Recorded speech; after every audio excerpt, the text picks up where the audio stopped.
This is Mary at the.meri.atelier, and how I enjoyed reading all the comments that you left on chapter 1 of my new series, my new short story series. All those comments about knitting and crocheting, how you learn from either your family or picking up a new skill like I did. So keep them coming. I have so enjoyed reading your comments. And speaking of comments, there was one comment that particularly inspired me, and it was left by Barbara. And she, like myself, picked up knitting after she retired. In fact, she's picked up a lot of skills after she's retired. And she says she's having a lot of fun making all these projects, but she finds that she's accumulating a lot of things, which she calls stuff. She says, I don't have the space to keep it all. What are your thoughts on letting go? Why is it so hard to let go of things that we make, things that we accumulate? Well, I certainly identify. So I kind of want to share my thoughts on that as I flip through this journal that was gifted to me by Journey Stoneman. It's a beautiful, wonderful, I suppose you could call it a junk journal, but I don't see junk when I flip through here.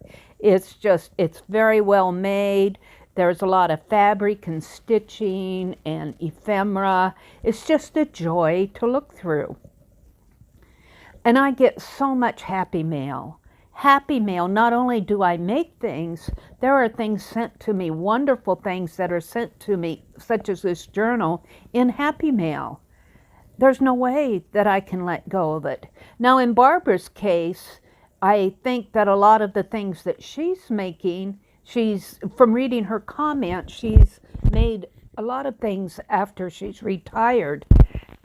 So these things are fairly new to her. And I have a couple of thoughts about that. When we make something and we create something, it almost becomes our baby, our child. Who can give away a child? We identify with it. We love it. We created it. We went through that whole process of doing the colors, of exploring.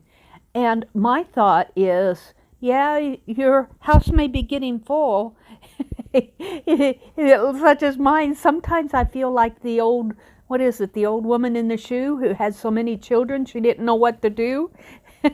You know, you have this old shoe with all these rooms and kids falling out of all the windows. Well, sometimes my studio feels like that. And I have a hard time letting go of things. There's a couple of thoughts, though. When I make something, sometimes just the joy of giving it away and giving it to someone who you know will appreciate it. And happy mail is one way to let it go, so to speak.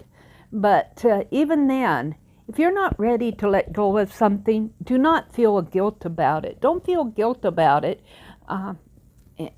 I know you may have a space problem. I'm not sure. I know I do. I have a little, 10-foot by 10-foot room where I try to keep my things contained. But even that is hard. So if you are able to maybe display some things out in your living room or even in your kitchen, I don't know her living situation, but if you're able, I would say start decorating your house with things that you make. Put a journal on a coffee table out in the living room, or just put something up on a kitchen shelf that just brings you joy while you're cooking supper or dinner or something like that, and or give it away. But I have a hunch that you may not be ready to let go of it yet, and there's perfectly nothing wrong with that. Nothing wrong with keeping things. It might be a little bit harder to find space for things that you keep. You might have to be creative about it, get a stack of old suitcases and store things by like journals that you make in a stack of old, one of the suitcases, maybe Happy Mail in another suitcase, and stack them up in the corner of your craft area. I'm not sure of her situation, but I do want to say, do not feel a guilt about hanging on. You create these items, they're wonderful, they're lovely, and yeah, don't feel guilty about hanging on to things until you're ready to let go of them. So I hope that you've enjoyed my thoughts on this. I certainly have more to say, but I'm running out of time. So I will see you again in Chapter 3. Thank you for watching. Bye for now. Oh, and leave some comments. I want to know what you all think about letting go of things.